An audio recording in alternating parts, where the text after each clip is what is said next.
समझिए उसको जगत की चिंता है, हमको हमारी चिंता है, उसको तो जगत की चिंता है। कहते हैं कि जब दांत नहीं तब दूध दियो, अब दांत दिए कछु और भी देगो। जब दांत नहीं तब दूध दियो, अब दांत दिए कछु और भी देगो। चिंता तुम मत करो, उसको जगत की चिंता है, हमको हमारी चिंता है। केवल कर्म करे व्यक्ति, फल की इच्छा ना करे, केवल कर्म करे, कर्म। ये आपकी बहुत बड़ी कृपा है कि ये कथा मेरी 33 बार इसी पांडाल में हो रही है। 3 बार आ चुका हूं, लेकिन 3 बार ही मैंने आज तक दक्षिणा की इच्छा नहीं की है। मेरे भाग में होगा वो मुझे मिलेगा, और नहीं होगा तो मैं क्या जानता। कर्म व्यक्ति करे, फल की इच्छा ना करे। कर्म करोगे तो फल तो ऑटोमेटिक ही परमात्मा देगा। तो सबसे बड़ा आनंद श्री कृष्ण भजन में है। 2 मिनट बैठकर भगवान का भजन करेंगे। जो करते रहोगे जय हो भजन धीरे धीरे, भजन धीरे धीरे, सजन धीरे धीरे। जो करते रहोगे भजन धीरे धीरे, भजन धीरे धीरे, तो मिल जाएगा वो सजन धीरे धीरे। करते रहोगे। दोनों हाथ पकड़कर जय हो, हरि बोल।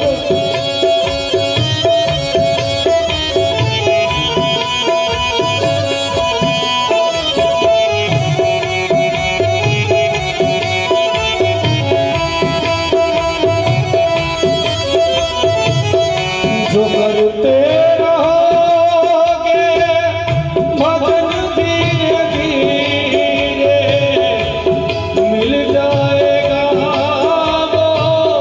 सजन धीरे धीरे। जो करते रहोगे भजन धीरे धीरे, तो मिल जाएगा वो सजन धीरे धीरे। जो करते रहोगे जय हो भजन धीरे धीरे, भजन धीरे धीरे, तो मिल जाएगा वो सजन धीरे धीरे, तो मिल जाएगा वो सजन धीरे धीरे। हरि बोल, जय हो।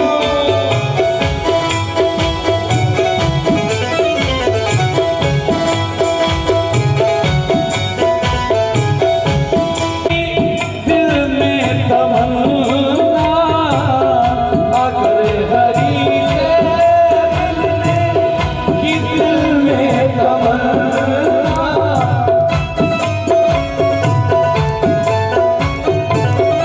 अगर हरि से मिलने की, दिल तमन्ना हो करो अंतःकरण को शुद्ध धीरे धीरे, शुद्ध धीरे धीरे, तो मिल जाएगा वो सजन धीरे धीरे।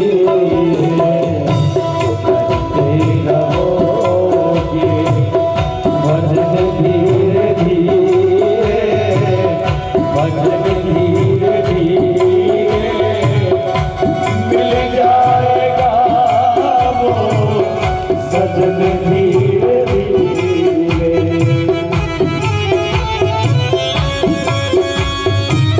जय हो।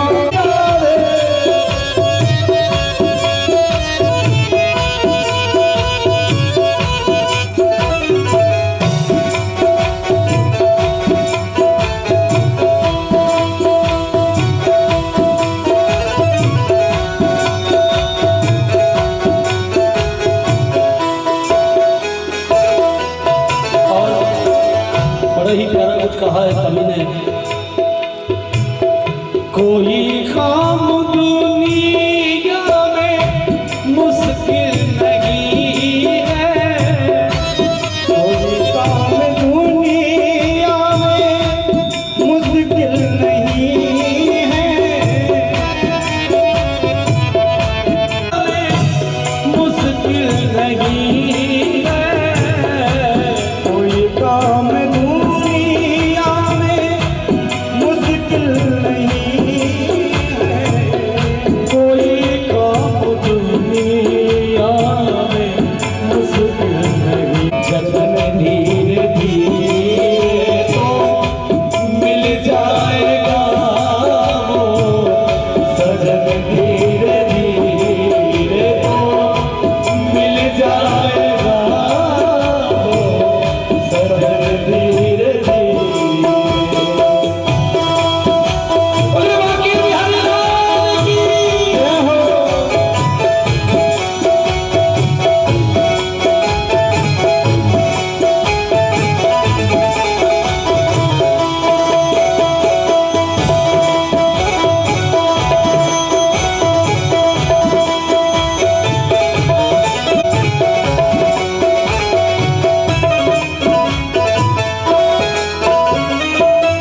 करो प्रेम भक्ति से पूजा हरि की,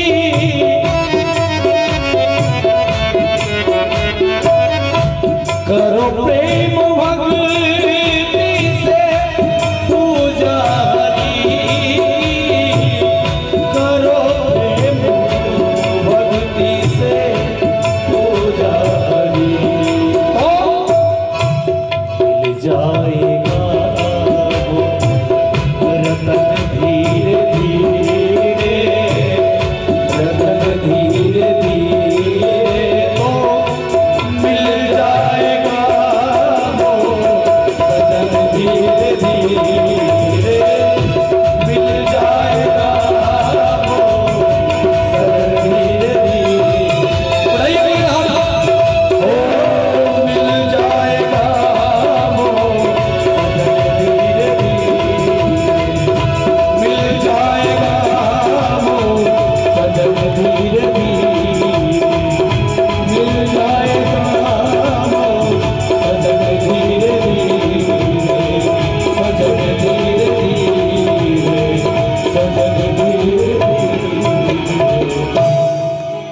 बोली बाल कृष्ण भगवान की जय, जय श्री राधे।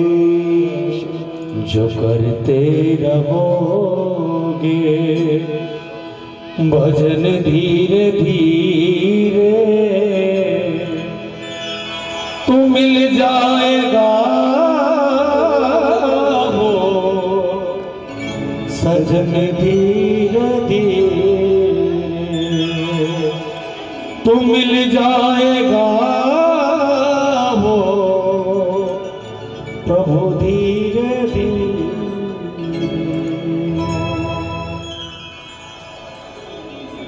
इसलिए तो कहते हैं, और आनंद भी भगवान श्री कृष्ण है। 3 प्रकार के ताप हैं भक्तों, दैविक, दैहिक, दैविक, भौतिक तापा, और राम राज का नहीं व्यापा। दैहिक ताप, दैविक ताप और भौतिक ताप। एक संत ने लिखा है कि कोई तन दुखी तो कोई मन दुखी, कोई तन दुखी तो कोई मन दुखी, कोई धन बिन रहती उदास, और थोड़े थोड़े सब दुखी, और सुखी राम के दास। कोई तन दुखी, कोई मन दुखी, कोई धन बिन रहत उदास, और थोड़े थोड़े सब दुखी, सुखी राम के दास। कोई तन का दुखी है, कोई मन का दुखी है, कोई बेचारे की धन का दुखी है। किसी ना किसी प्रकार का दुख हमारे ऊपर है। और कलयुग में तो ऐसा है भक्तों, जन्म लेते ही सफेदी का दुख, पहले सफेद बाल आते थे तो समझते चौथापन आ गया, अब तो जन्म लेते ही सफेद हुए। 84 लाख योनियां भोगने के बाद मनुष्य शरीर प्राप्त हुआ है। बड़े भाग मानुष तन पावा, सुर दुर्लभ सब ग्रंथ ही गावा। बड़े भाग से मनुष्य शरीर मिला है।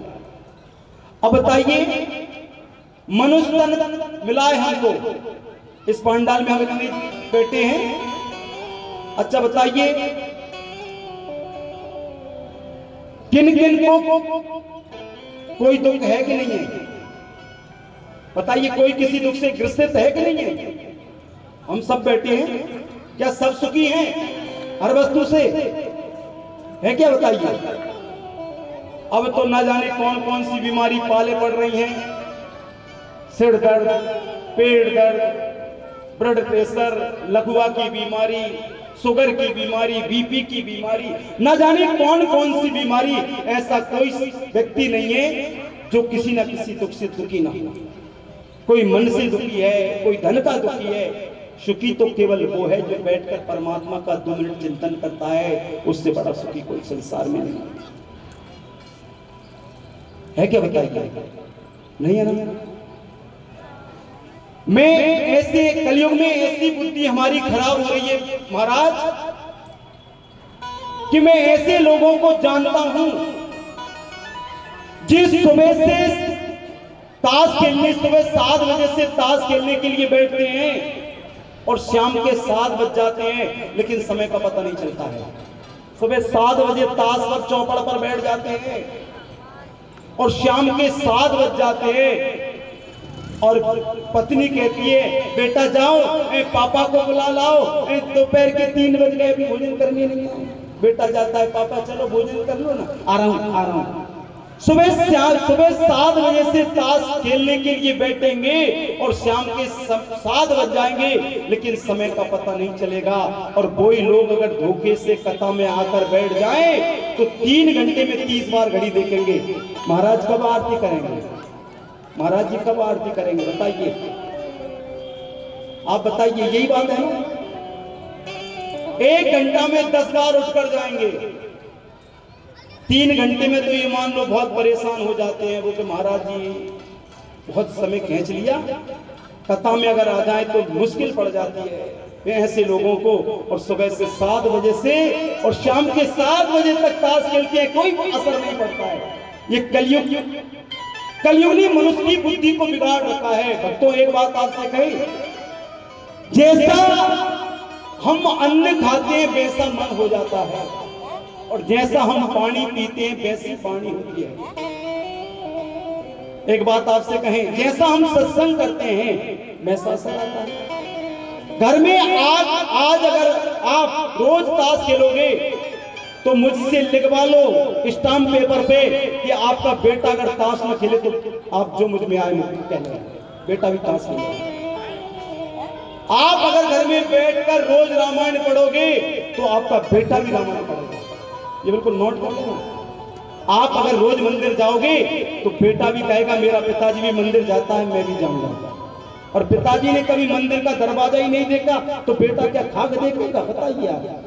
माँ अगर बेटा को मंदिर ले जाएगी, पहला गुरु माँ होती है, बेटा क्या पिता होता है।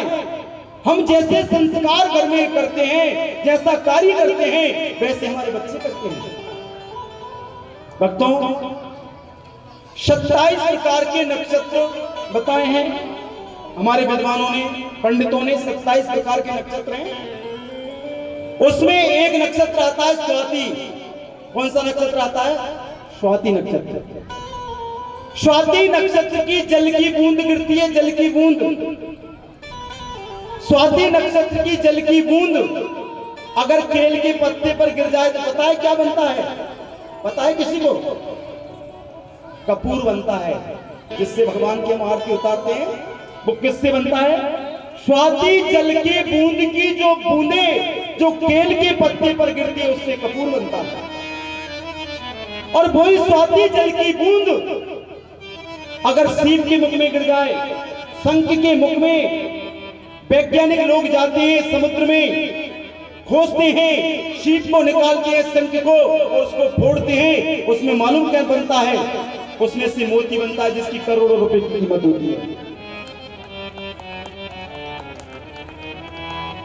और कोई स्वाति नक्षत्र की बूंद अगर सांप के मुख में गिर जाए तो इतना विशाल जहर बनता है कि संसार का कोई व्यक्ति वैद्य उसको बचा नहीं सकता। नक्षत्र एक ही है, जल की बूंद भी एक है। केल की संगत में गया तो कपूर बन गया, सीप की संगत में गया तो मोती बन गया, और सांप की संगत में गया तो विष बन गया। जैसा हम सत्संग करते हैं बाबा, वैसा ही असर होता है। दुष्टों का संग करोगे तो दुष्ट वृत्ति होगी। 21 प्रकार के नरक वेद व्यासी ने श्रीमद् भागवत कथा में बताए। 21 प्रकार के नरक, और 22वां नरक गोस्वामी तुलसीदास जी ने रामचरितमानस में लिखा है। 22वां नरक कौन सा है? 22वां नरक कि दुष्ट संग नहीं देह विदाता, ओ दुष्ट संग नहीं देह विदाता, तो सो भलो नरक को बास, तो सो भलो नरक को बास।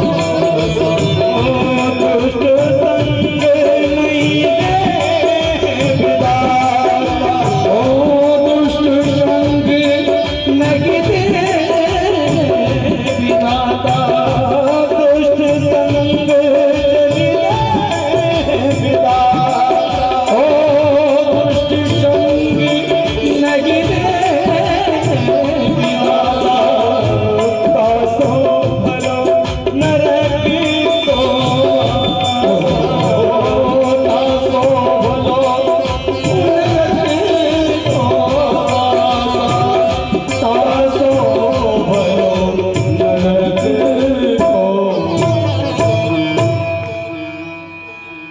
गोस्वामी तुलसीदास जी महाराज रामचरित में लिखते हैं, दुष्ट संग जनि देहि विदाता, और तासो भलो नरक को वासा। हे प्रभु, हे करुणा निदान, हे भक्त वत्सल, मुझे 21 प्रकार के नरक स्वीकार है।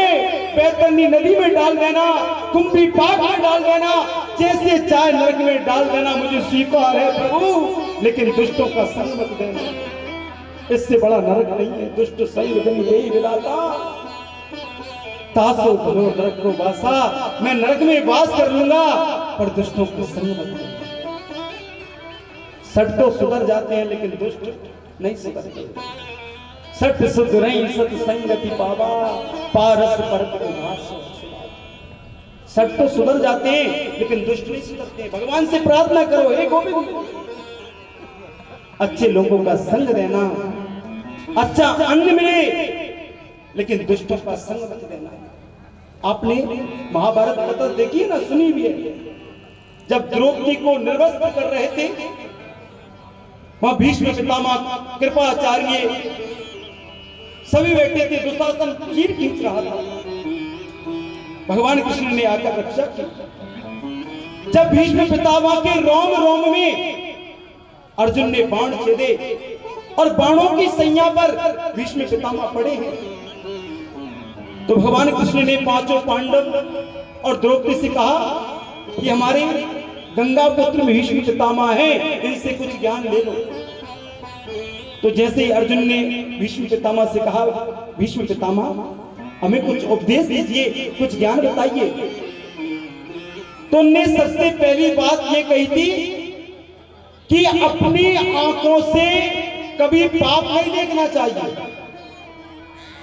अगर हमारे सामने कोई पाप हो रहा हो, उसको मत देखो। जब ये बात भीष्म पितामह ने कही, तो द्रौपदी हंस गई।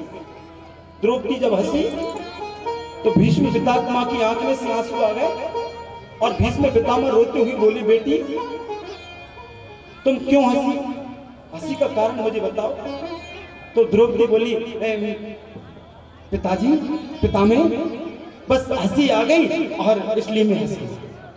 भीष्म पितामह बोले, नहीं, मैं इस हंसी को लेकर मरना नहीं चाहता। कुलवती स्त्री बिना कारण कभी नहीं हंसती है।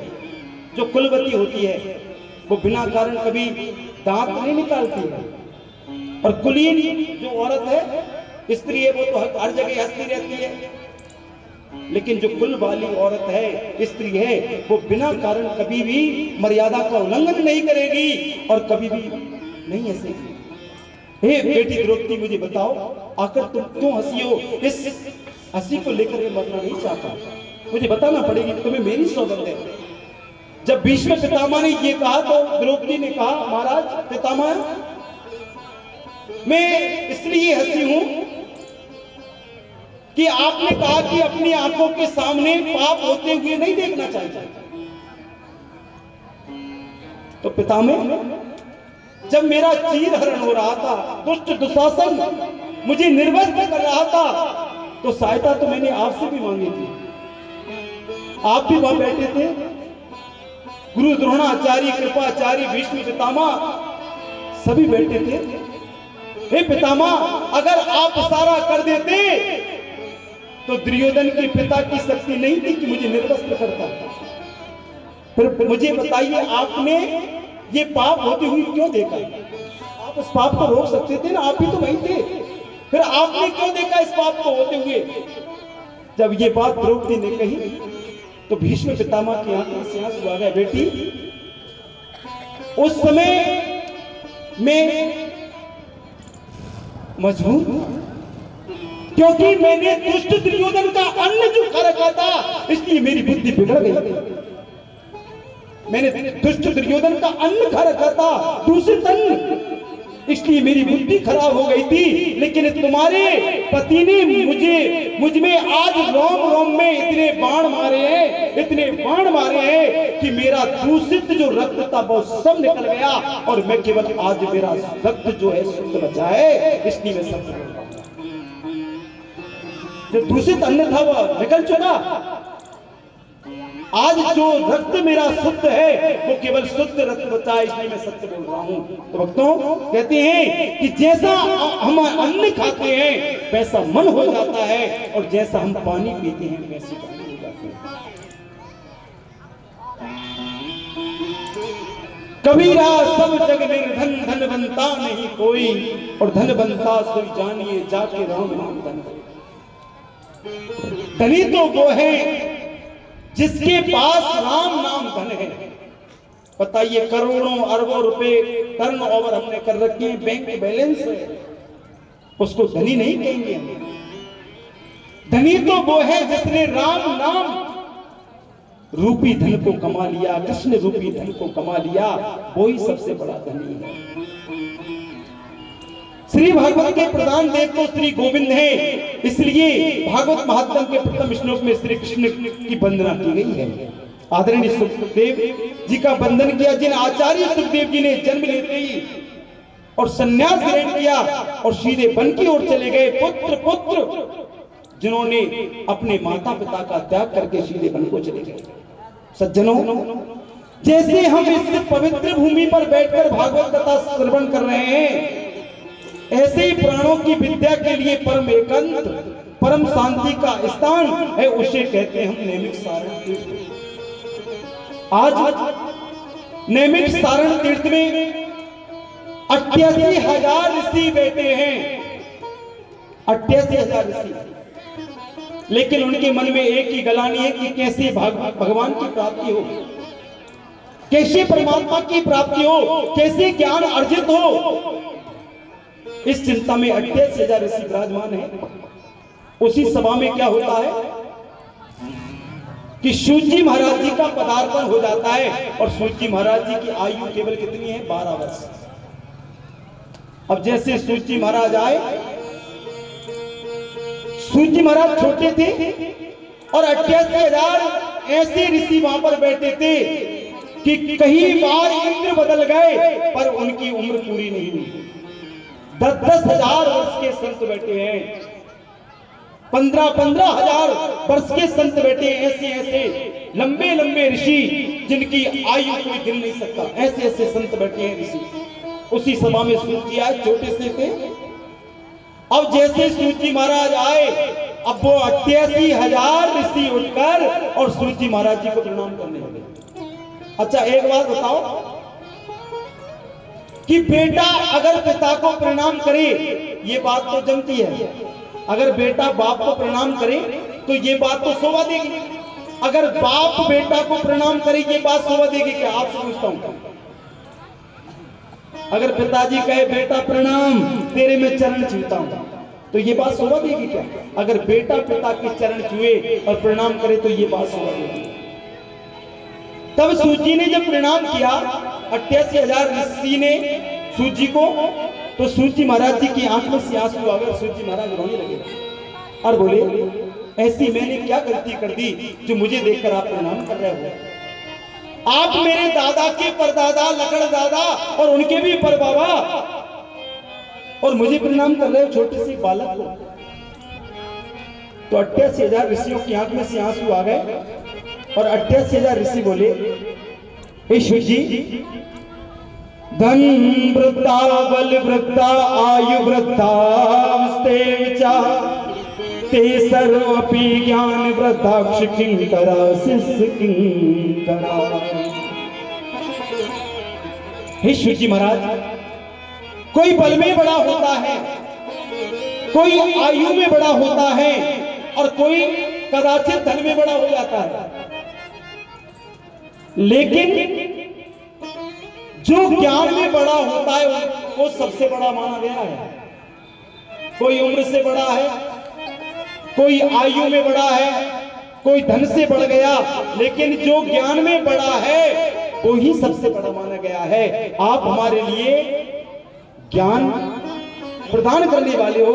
हमने आपकी उम्र को प्रणाम नहीं कर रहे हैं, हम आपकी आयु को प्रणाम नहीं कर रहे हैं, आपके अंदर जो ज्ञान भरा है हम उस ज्ञान को प्रणाम कर रहे हैं, ज्ञान को प्रणाम कर रहे हैं।